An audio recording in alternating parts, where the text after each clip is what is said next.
But that's not what his neighbors said about him. Abram, in their eyes, missed the one essential ingredient that said that you were a somebody in society. Abram lacked a son, an heir to ensure that his family name would be carried on. And in fact, the Canaanites had a saying. They said, a man who does not have a son leaves no proof that he ever existed. So now you see how deep this is for Abraham. Okay, so we got Abraham. Let's look at Sarah. Now, most sisters today would love to trade places with Sarah. She's beautiful.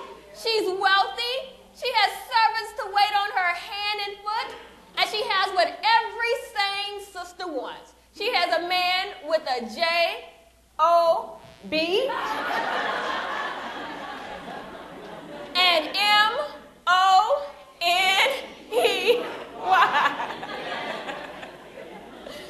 But Sarah didn't have the one crucial thing that announced to her world that she was a somebody. She didn't have a child, and the Canaanites viewed her as less than a woman.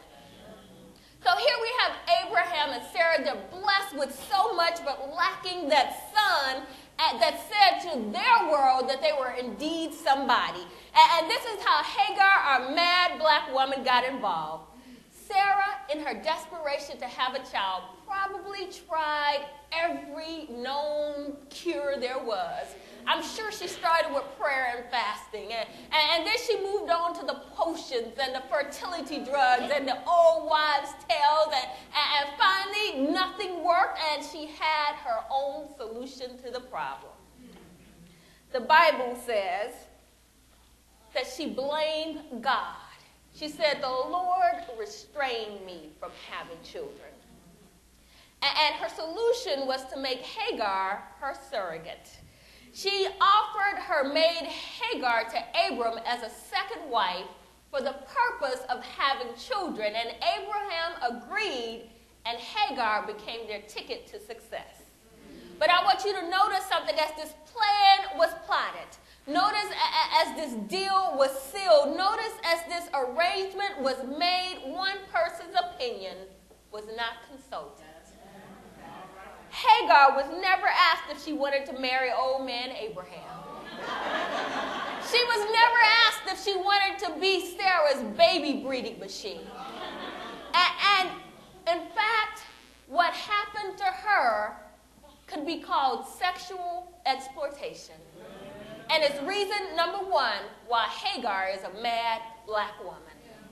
Let's fast forward to Genesis 16, verse 4. The Bible tells us that Abram slept with Hagar, and Hagar conceived a child. And when Hagar knew that she was pregnant, it all went to her head, and Sarah became despised in her eyes. Hagar, like Abraham and Sarah, was once considered a nobody in society. Her only value was the fact that she was Sarah's slave. But Hagar, the nobody, became a somebody in the world's eyes when they heard a baby was on the way. Her stock went up when she was expecting. Her property value escalated when she conceived. Her net worth increased when the world heard that a baby was on the way. And Hagar let it all go to her head. Alan Chapel, may I make it plain to you this morning? Now, I can imagine that if Hagar had a diary, she would have written something like this. Dear diary, I am somebody. Now, you know that I didn't want to speak with old man Abraham. He's old enough to be my father's father. But now that I'm pregnant, I'm the favorite wife. And I like how that feels. I feel special, like I matter in life, except for when Sarah's around. She is so jealous. Last night she came in my room talking about fix her dinner. I said, Sarah, you done lost your mind.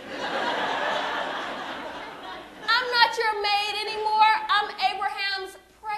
wife.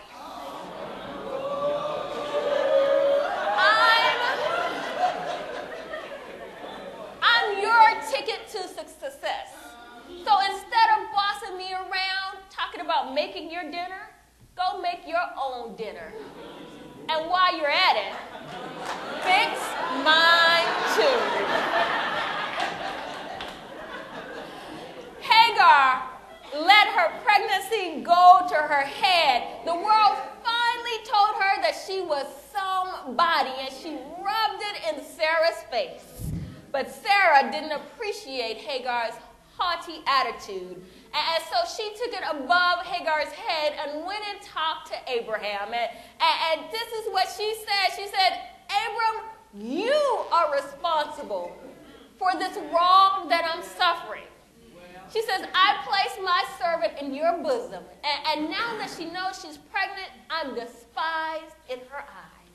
May the Lord judge between you and me. Alan Chapel, you read the text. May I ask you a question? Whose idea was it for Abraham to sleep with Hagar in the first place? It was Sarah's. And you know what? Abraham should have told Sarah that. But instead, he wimped out. He said, don't blame me, blame Hagar. And then he demoted Hagar from being his wife back to being Sarah's servant. And he said, Sarah, she's your servant. Handle your business. And so Sarah deals harshly with Hagar, so harshly that Hagar flees from her presence. And I want you to understand this phrase, dealt harshly with, is the same Hebrew word that's used to describe how the Egyptians forced the Israelites to serve with rigor and to make brick from straw. And so Sarah dealt harshly with Hagar by forcing her to do strenuous labor.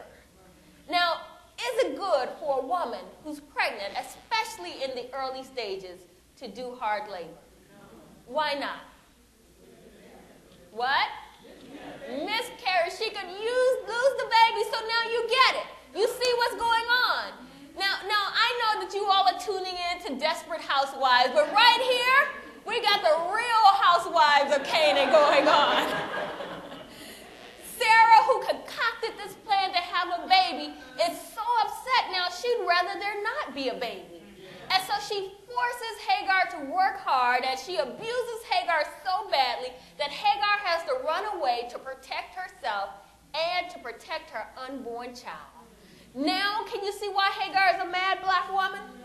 She was exploited by Abraham and Sarah. She was given to a man old enough to be her grandfather. She's pregnant with a child she never planned for. She's abused by a jealous wife, and her baby's daddy doesn't have the backbone to stand up for her. And so now she's got to run away to protect herself. And Hagar goes from being a nobody to a somebody back to being a nobody. Can you picture it? Can you picture this mad black woman? She's huffing and she's puffing and she's banging and she's clanging everything and she's fussing and she's cussing and she's snapping and she's clapping and she's running away to escape the hurt in her life. Have you ever seen a mad black woman? Not Tyler Perry's movie, but the real thing. Have you ever come face to face with an authentic, genuine, bona fide, true-to-life, mad black woman? Every day, I meet mad black women. I meet them at the grocery store, at the mall, on my job. They cut me off in traffic. I meet them at the hair salon. I even find them in church. Oh yeah, there are some